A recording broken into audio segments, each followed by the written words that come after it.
আসসালামু আলাইকুম। Hi guys, I hope you all are well. আলহামদুলিল্লাহ, আমরাও আপনাদের সবার দোয়ায় অনেক ভালো আছি। আমি সেদিন সকাল সকাল একটা নাস্তা বানিয়ে নিচ্ছিলাম। এভাবে হয়তো আপনারা অনেকেই নাস্তা বানিয়ে খান, বাট অনেকেই খান না, সেটাও আমি জানি। তো আপনাদের জন্যই আমি এই নাস্তার রেসিপিটা শেয়ার করার জন্য চলে আসলাম। এই নাস্তাটা সচরাচর আমার মার বাড়ির সাইডে যেই রিলেটিভসরা আছে তারা খেতে পছন্দ করে। যাই হোক, আমি পরিমাণ মতো আটার মধ্যে স্বাদ অনুযায়ী কিছুটা লবণ দিয়ে দিলাম। এরপর এর মধ্যে পানি দিয়ে দিতে হবে। পানিটা আপনারা একটু একটু করে দিবেন, একটু একটু করে মিক্স করে নেবেন, মিক্স করবেন। আর দেখবেন যে কনসিস্টেন্সিটা যতক্ষণ না আপনাদের মনের মতো হবে ততক্ষণ আপনারা পানি দিয়ে যাবেন। দেখতেই পাচ্ছেন যে আমি অনেকটা পানি কিছুক্ষণ পর পর একটু একটু করে অ্যাড করছি। অ্যান্ড এটা যেহেতু এক হাত দিয়ে মিক্স করাটা টাফ, তাই আমি বিহাইন্ড দ্য ক্যামেরাও এটা মিক্স করে নিচ্ছি। অ্যান্ড অন্যদিকে আমি অল্প একটু তেল দিয়ে আমাদের তাওয়াটাও একটু গরম করে নিয়েছিলাম। অ্যান্ড দেখতেই পাচ্ছেন যে আমি আটাটা কোন কনসিস্টেন্সিতে রেখেছি। এতটুকু পরিমাণে আসার পর আপনারা এই কড়াইটার মধ্যে গরম হয়ে আসলে আটাটা দিয়ে দিবেন অ্যান্ড রাউন্ড করে এভাবে বানিয়ে নেবেন।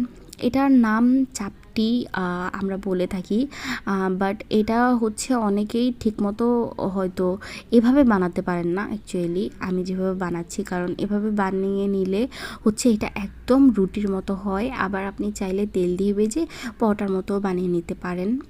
রুটি পরোটা দুইভাবেই এটা অনেক সুন্দরভাবে হয়ে থাকে। আজকে আমি আমার ইনলসদের জন্য এটাকে পরোটার মতো করে বানিয়ে নিচ্ছি, কারণ আমার শ্বশুরবাড়িতে সবাই সকালের নাস্তায় ইন জেনারেল পরোটা খেতেই পছন্দ করে, তাই আমি তাদের জন্য পরোটার মতো করে ভেজে নিচ্ছিলাম। আমি যেহেতু খাবো না, তাই আমার জন্য বানাচ্ছি না। আমি খেলে অলওয়েজ এটাকে রুটির মতো করে বানিয়ে খাই, অ্যান্ড ট্রাস্ট মি, এটা একদম রুটির মতোই হয়। বাট একটাই বিষয় সেটা যে আপনাদের এটাকে গরম গরম খেতে হবে। দেখতেই পাচ্ছেন যে এটা এখন দেখতে অনেকটা রুটির মতোই লাগছে। অ্যান্ড এখন এর মধ্যে আমি তেলটা দিয়ে দিচ্ছি। তেলটা দেওয়ার পর এটা এত সুন্দর ফুলে ওঠে যে আপনারা বিশ্বাস করতে পারবেন না। তেল দেওয়া ছাড়া যারা রুটির মতো খেতে চান তাদের এটাও সুন্দরভাবেই ফুলবে। অ্যান্ড দেখতেই পাচ্ছেন যে এটা দেখতে এখন একদম রুটি পরোটার মতোই লাগছে। অ্যান্ড ট্রাস্ট মি, গরম গরম খেলে এটা মচমচে হবে এবং একদম পরোটার মতো লাগবে। আমার শ্বশুরবাড়ির লোকেরা আগে এভাবে তারা চাপটি খেত না। তারা যেভাবে বানিয়ে খেত এরকম হতো না, পরোটার মতো বা রুটির মতো হতো না।